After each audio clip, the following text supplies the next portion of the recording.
Commode से उठने का ही मन नहीं करना कि अभी थोड़ा और आएगा।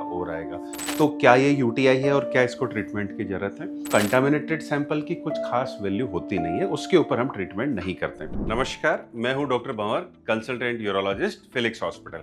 आज हम बात करेंगे यूटीआई यानी यूरिनरी ट्रैक्ट इन्फेक्शंस के बारे में। ये बड़े कॉमन बीमारी है और दूसरा इसके बारे में मिसकंसेप्शन बहुत है। कब ट्रीटमेंट देना है, कब नहीं देना है, कब हम फालतू में ट्रीटमेंट ले रहे हैं, कैसे इसका डायग्नोसिस होना चाहिए और किन किन लोगों में एसिम्प्टोमेटिक में ट्रीटमेंट की जरूरत होती है। तो इसमें मल्टीपल चीजें हैं जो हमें जाननी चाहिए। तो सबसे पहले यूरिनरी ट्रैक्ट इन्फेक्शन होता क्या है? यूरिन का ट्रैक्ट, यूरिनरी ब्लैडर, इनके अंदर इन्फेक्शन हो जाना। लक्षण क्या है इसका? पेशाब में जलन लगना, पेशाब का बार बार जाने की जरूरत पड़ना, या ऐसा लगना कि पूरा पेशाब नहीं उतरा है और कमोड से उठने का ही मन नहीं करना कि अभी थोड़ा और आएगा। अगर थोड़ा सीरियस है तो बुखार वगैरह भी आ सकते हैं। अगर बुखार वगैरह आता है तो ये कॉम्प्लिकेटेड यूटीआई कहलाता है। मेल्स में अगर ये सिम्टम है तो सारे मेल्स में any UTI in any male is known as complicated UTI. Complicated means कि अब आपको ट्रीटमेंट थोड़ा मोर सीरियस तरीके से लेने की जरूरत है। यूटीआई में एक चीज जो जानने की जरूरत है वो ये है कि बहुत सारे लोग होते हैं जो अपना रूटीन हेल्थ चेकअप जब कराते हैं तो उसके अंदर यूरिन में कई बार बहुत सारी पस सेल्स मिल जाती हैं कि जी हमें 7 to 10 के आसपास पस सेल्स है या 5 to 7 के आसपास पस सेल्स है। तो क्या ये यूटीआई है और क्या इसको ट्रीटमेंट की जरूरत है? तो सबसे पहला मैं ये बताऊं कि यूरिन देने का एक स्पेसिफिक तरीका होता है। अगर आपने प्रॉपर तरीके से सैंपलिंग नहीं करी है तो आपका सैंपल कंटामिनेट हो चुका है, बाहर के बैक्टीरिया उसमें चले जाते हैं, तो वो कंटामिनेटेड सैंपल की कुछ खास वैल्यू होती नहीं है, उसके ऊपर हम ट्रीटमेंट नहीं करते।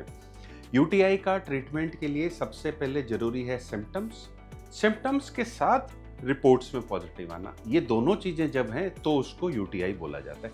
अगर आपको सिम्टम्स नहीं है, आपने सैंपल बिल्कुल सही तरीके से दिया है, फिर भी अगर कल्चर पॉजिटिव है तो इस कंडीशन को बोला जाता है एसिम्प्टोमेटिक बैक्टीरियन्यूरिया। एसिम्प्टोमेटिक बैक्टीरियन्यूरिया में सबको ट्रीटमेंट की जरूरत नहीं है। कुछ लोगों को, जैसे खासतौर से प्रेग्नेंट फीमेल्स को इसकी ट्रीटमेंट की जरूरत है, या कुछ लोग जिनकी अभी कुछ सर्जरी होने की है, खासतौर से यूरिनरी ऑपरेशंस जिनके होने हैं, यूरिनरी सर्जरीज, उनको, इन लोगों में ट्रीटमेंट की आवश्यकता है। हर किसी आदमी में इसके ट्रीटमेंट की जरूरत नहीं है।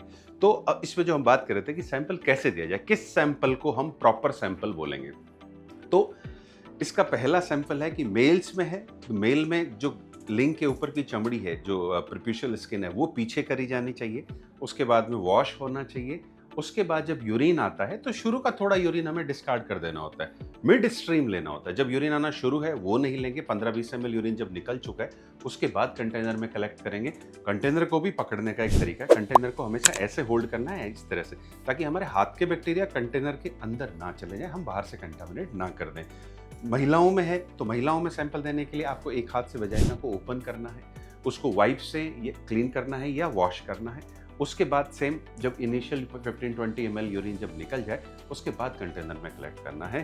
प्रेफरेबली फर्स्ट मॉर्निंग सैंपल देना होता है सुबह का। पर अगर आप रात में इसकी वजह से, अगर आपको रात में यूटीआई की वजह से रात में बार बार उठ रहे हैं, रात में 3-4 बार उठ चुके हैं, तो फिर फर्स्ट सैंपल की कोई खास वैलिडिटी नहीं रह जाती है, तो उसमें आप रैंडम सैंपल भी दे सकते हैं।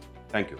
हेल्थ से जुड़ी ऐसी कई और जानकारी के लिए फेलिक्स हॉस्पिटल के यूट्यूब चैनल को सब्सक्राइब करें और अपने सवाल कमेंट बॉक्स के जरिए हम तक पहुंचाएं। और डॉक्टर की अपॉइंटमेंट के लिए दिए गए नंबर 9810455953 पर संपर्क करें।